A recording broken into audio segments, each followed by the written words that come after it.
Hidup memang berputar dan dunia berputar bukan untuk dirimu saja, tetapi kau bisa membuat duniamu sendiri dan merencanakan bagaimana cara memutarnya. Jadi, keberhasilan seseorang tergantung bagaimana cara ia merencanakan dan melaksanakannya untuk menuju sebuah cita-cita. Assalamualaikum warahmatullahi wabarakatuh.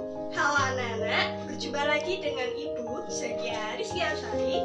Pada kesempatan kali ini kita akan belajar mengenai apa itu etnografi. Tujuan pembelajaran kali ini yaitu siswa mampu memahami konsep etnografi serta mengidentifikasi karya etnografi. Kemudian kita akan memanfaatkan novel etnografi yang berjudul Jalan Kencak karya Rida Fitria sebagai media pembelajaran untuk penugasan pada materi etnografi. Apa sih itu etnografi? Etnografi merupakan deskripsi mengenai kebudayaan etnik dari suatu suku bangsa secara holistik. Secara etimologis, etnografi berasal dari dua kata, yaitu etno dan grepin. Etno yaitu artinya suku bangsa dan grepin yaitu pelukisan atau penggambaran. Jadi, etnografi bisa diterjemahkan sebagai sebuah pelukisan suatu bangsa tertentu.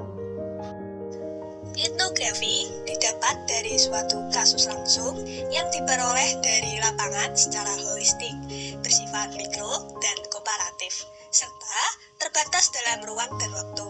Sebuah penelitian etnografi memerlukan pengamatan dalam jangka waktu yang relatif lama. Etnografi erat kaitannya dengan studi antropologi, bahkan sebagian besar ahli antropologi menyebutkan bahwa belajar etnografi adalah belajar tentang jantung dari antropologi. Kita mempelajari pengertian etnografi, kita lanjut ke fungsi etnografi.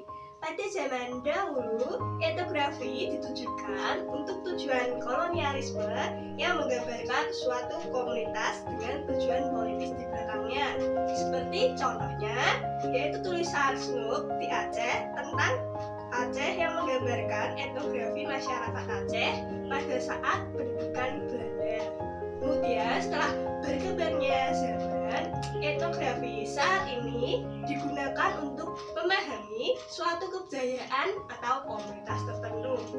Selain itu, etnografi juga dapat menggambarkan permasalahan-permasalahan yang ada di masyarakat, seperti kemiskinan, pendidikan, dan lain sebagainya.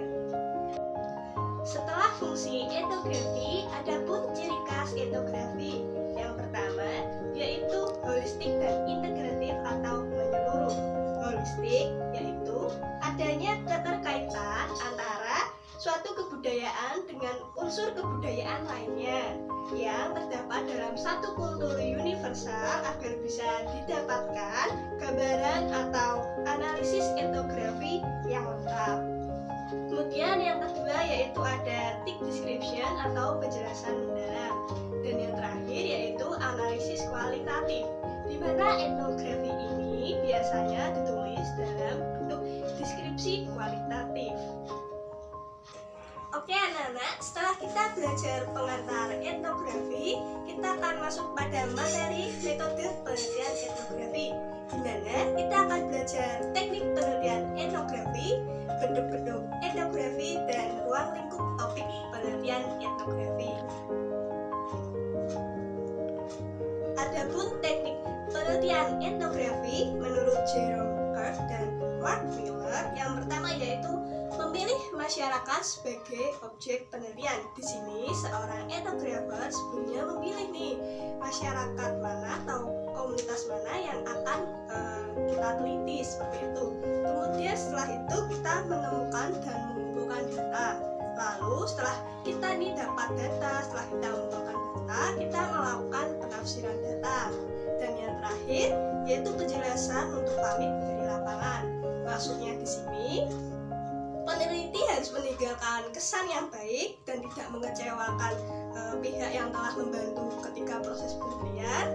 Dan kesan yang baik itu perlu dibangun agar ketika peneliti datang kembali ke masyarakat tersebut atau komunitas tersebut dapat diterima dengan baik oleh mereka. Selain adanya teknik penelitian etnografi, ada pun prosedur penelitian etnografi menurut Creswell. Yang pertama, menentukan masalah penelitian yang cocok didekati dengan studi etnografi, karena tidak semua permasalahan dapat kita kaji dengan studi etnografi. Kemudian, setelah itu kita mengidentifikasi dan menentukan lokasi dari kelompok budaya atau komunitas yang akan kita teliti. Selanjutnya, setelah menentukan, kita memilah tema kultural atau isu yang akan kita pelajari dari suatu kelompok budaya atau komunitas tersebut. Misalnya kita sudah menentukan lokasi di Karimun Jawa. Kemudian kita memilah nih tema atau isu apa yang akan kita angkat, misalnya mata pencaharian ataupun kesenian dan lain sebagainya. Selanjutnya, menentukan tipe etnografi yang cocok digunakan untuk mempelajari isu atau permasalahan tersebut. Lalu, kita kumpulkan informasi dari lapangan mengenai kehidupan kelompok tersebut. Dan yang terakhir, baru kita menulis tentang gambaran menyeluruh dari kelompok budaya tersebut. Nah, selanjutnya kita akan belajar bentuk-bentuk etnografi. Bentuk-bentuk etnografi dibagi dua, yaitu secara khusus dan secara umum. Etnografi secara umum yaitu ada etnografi realis, studi kasus, dan etnografi kritis.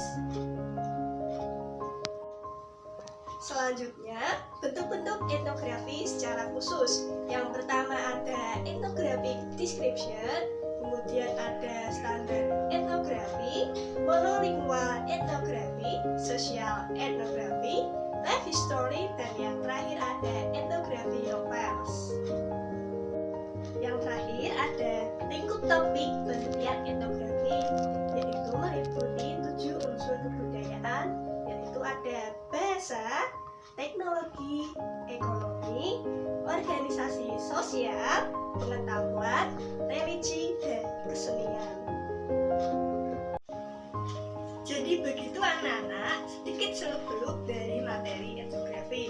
Selanjutnya, Ibu memiliki penugasan untuk kalian. Seperti yang sudah Ibu sampaikan di awal, bahwa kita memanfaatkan media pembelajaran novel etnografi, yaitu novel Jaran Kencak, karya Rida Fitria. Penugasan berisi kalian membaca novel etnografi Jaran Kencak, karya Rida Fitria, lalu kemudian mengidentifikasi apa isi dari novel tersebut, serta mengaitkannya dengan materi etnografi yang sudah kita pelajari.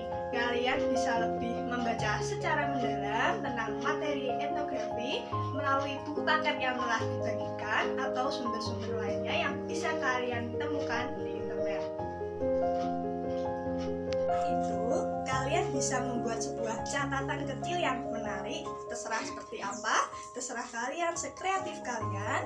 Kemudian catatan kecil tersebut dikumpulkan melalui ketua kelas. Sekian yang dapat Ibu sampaikan. Mohon maaf bila ada kekurangan dan kesalahan ataupun kekeliruan. Semoga apa yang Ibu sampaikan dapat bermanfaat.